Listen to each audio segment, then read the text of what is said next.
Alerte info du 27 mars, Trump repousse son ultimatum jusqu'au 7 avril, on en parle tout de suite.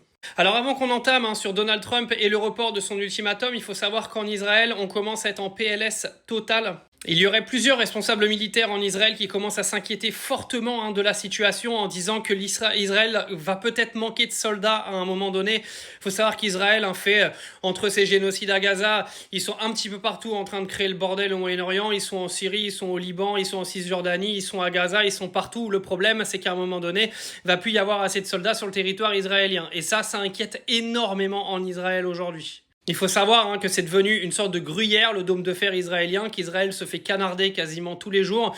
Et ils sont dans une situation qu'on n'a jamais connue auparavant, même si les médias ne viendront pas vous l'expliquer. Passons à Donald Trump, le plus gros mytho de la planète, qui nous explique en ce moment que l'Iran est au bord du gouffre, que l'Iran va abandonner, que l'Iran doit négocier. Et on apprend ce matin que Donald Trump a repoussé son ultimatum jusqu'au 7 avril. Ultimatum dans lequel il expresse l'Iran de réouvrir le détroit d'Ormuz, ou alors les États-Unis vont attaquer tout ce qui est gazier, pétrolier, électrique en Iran.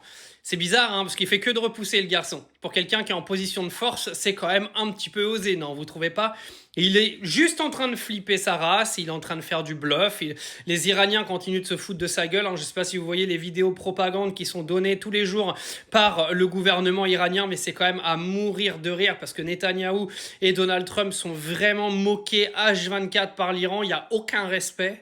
Mais tout ce que vous entendez dans les médias aujourd'hui, toutes les interviews de Donald Trump, les gars, c'est quand même une dinguerie. C'est-à-dire que le mec, il vient raconter tout et n'importe quoi tous les jours. Et il est tellement crédible dans ce qu'il raconte que le mec a même dit, sur le ton humoristique, que la population iranienne aurait bien voulu de Donald Trump comme ayatollah. Oui, parce que allons tout au fond du ridicule, vu que Donald Trump ne manque jamais de ridicule. Donc on en est où aujourd'hui? On en est toujours au même point, le détroit d'Ormuz il est fermé, on a une potentielle menace d'intervention américaine au sol sur une île iranienne.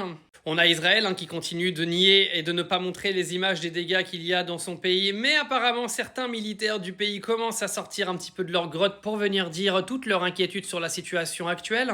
En tout cas, une chose est sûre. La réponse de l'Iran, elle était absolument pas attendue. D'accord? Ce qui se passe aujourd'hui, c'est une dinguerie. C'est-à-dire que les Américains, les Israéliens ont pensé pouvoir vaincre l'Iran en l'espace de 2 jours. On se retrouve aujourd'hui avec l'Iran qui a l'air d'avoir un sacré avantage dans cette guerre, que ce soit sur le plan médiatique, mais également sur le plan militaire. Paraîtrait-il que les Russes fournissent des drones également à l'Iran aujourd'hui, parce que la Russie a créé son usine de fabrication de drones. La Russie, à la base, achetait ces drones à l'Iran et a vu que les drones coûtaient pas cher et étaient ultra efficaces, donc ils ont créé leur propre usine. Et aujourd'hui, ce serait la Russie qui fournit l'Iran en drones. Donc c'est pas demain la veille qu'ils vont être en rupture de stock, les Iraniens, c'est moi qui vous le dis. En tout cas, voilà pour les infos du début de journée. Je suis un peu en retard, je viens d'arriver en France, je suis rentré de l'aéroport, donc laissez-moi 5 minutes et je vous expliquerai le reste plus tard dans la journée.